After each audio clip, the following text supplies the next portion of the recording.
Greetings and welcome back to Room 303 and our chats with Emily, as we are calling our readings through the poetry of Emily Dickinson. We're in the Johnson edition. We're on poem 278 now, A Shady Friend for Torrid Days. Now, this is another comparison poem, male versus female. In some ways, we're back to Milton, and we're back to the question of Milton, who to blame. You'll remember when we did our full studies of Paradise Lost, it was that quest to justify the ways of God to men, and here we're going to get that game. As well here, I think we'll be playing around with that line from Plato's Republic, 6:17. The responsibility is with the chooser, God is justified.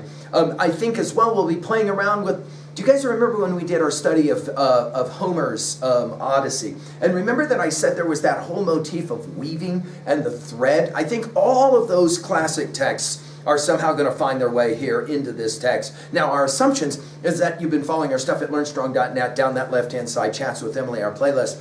I'm hopeful that you've already worked through our set of introductory comments. I'm hopeful that you've worked through the preceding 277 poems. We just finished with 277, What If I Say I Shall Not Wait. Now, if you've done that and you've read the previous 277 poems, you know that she's played this game of comparing things back and forth a lot. Now, the great scholar Judith Farr, has pointed out that, that the argument of this poem is that God has made men fearless, far less afraid of passion than women, and that's going to be the comparison that's being played here. It is interesting how Emily took refuge in men, her father, her brother Austin, more than her mom and her sister Lavinia. And it is true that her authority figures in her life were those male figures. Obviously, her father in Austin, we got Benjamin Newton, we've got Charles Wadsworth, we got Sam Bowles, who, of course, we've mentioned repeatedly, T.W. Higginson and Otis Lord. All of these men, and they were usually older as well. Much has been made of this. And in that regards, it seems as if she's going to compare maybe Sue's coldness with Master's warmth. I mean, one scholar has seen it that way in this comparison poem. Let's just enjoy the poem. It's a fascinating read on a number of counts. It could be, in fact, a theodicy, an attempt to try to explain why it is that men and women are the way that they are, and to what degree are they bewildering will be the key word of this poem. A shady friend for torrid days is easier to find than one of high temperature for frigid hour of mind. The vein a little to the east scares muslin souls away if broadcloth hearts are firmer than those of Organday. Who is to blame? The weaver? The bewildering thread, the tapestries of paradise so notelessly are made. Now, on its surface, it's a pretty simple poem. In other words, she's going to ask how bewildering it is that men and women are so different, and in her own life and, of course, in the lives of others. She'll begin with the reference to a shady friend, like a big shade tree. By the way, that's the only time shady gets used in all her poems is here. For torrid days, we're going to see this word torrid in 872 and 1581, but we'll for sure see it when we hit 601. And she'll play it the game like this. She'll say, a solemn, torrid symbol that the lips that never lie, whose hissing curls part and shut in cities ooze away.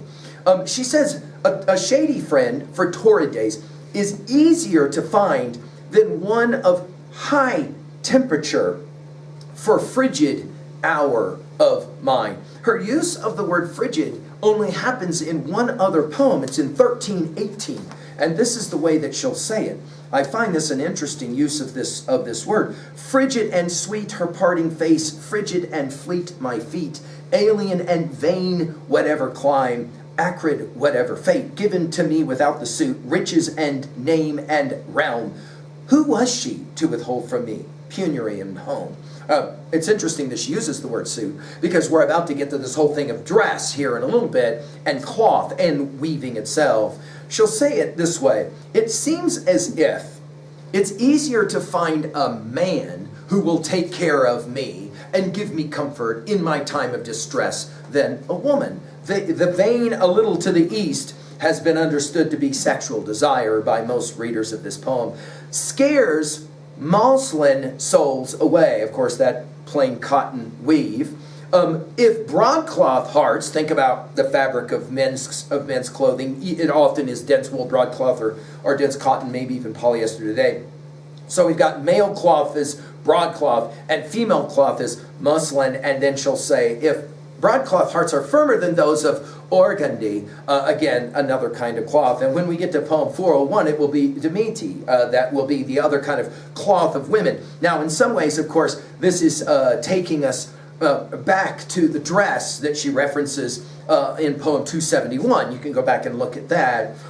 Who is to blame? In other words, why is it that I can trust men far more than I can trust a woman? Who is to blame? And then she'll say, the weaver? Now, this will take us back to poem 128. You'll remember when we played that game. Bring me the sunset in a cup, reckon on the morning's flagons up, and say how many do. Tell me how far the morning leaps. Tell me what time the weaver sleeps, who spun the breadths of blue. Here, of course, God or deity is understood as the weaver. And then she'll use that word which we've seen a number of times already in her poetry. The bewildering thread. By the way, who is to blame is only used one time in all of her poetry, and it's here. Who is to blame? The theodicy question. This is the question, of course, of Milton in Paradise Lost to justify the ways of God to men. Who is to blame? The weaver? And then she'll say, the bewildering thread. Bewildering only gets used one time in all her poetry, and it's here. And again, we're back to the weaving theme. You guys remember when we studied the Odyssey at LearnStrong.net, we gave full lectures. I said that so much of that poem is about the weaving. And of course, consider who drives all the action of that poem predominantly. Well, you would say Odysseus until you've read the poem. And then you go, oh yeah, it's the goddess Athena. And of course, standing behind all of it is his quest to get back to, who is it? Well, Penelope, right. And of course, all the other female characters of the poem. The bewildering thread, and then she'll say it, the tapestries of paradise. We're going to see tapestries when we hit poem 605. Paradise is one of her favorite words, as we've said already. 56 poems she'll comment on paradise. We're obviously back to Milton, right? And are we saying that we'll blame God for this whole thing of sexual desire? Because she'll call it notelessly. Go to poem 282 and pay attention to the way that word noteless gets used there. Are made, exclamation point. It seems as if she's suggesting there isn't any way to figure out what God's plan was in terms of males versus females. And of course, the Greeks played the game of Tiresias to try and figure out a single character who had lived both lives and could actually remember them, and therefore Tiresias has knowledge that nobody else has. By the way, when we get to poem 401, we'll play around with some similar kinds of information. What soft, gibberic creatures these gentle women are, who would as soon assault a plush or violate a star. Such dimity convictions, a horror so refined. Dimity, again, the cloth of women. Of freckled human nature, you remember she has referenced herself as freckled already.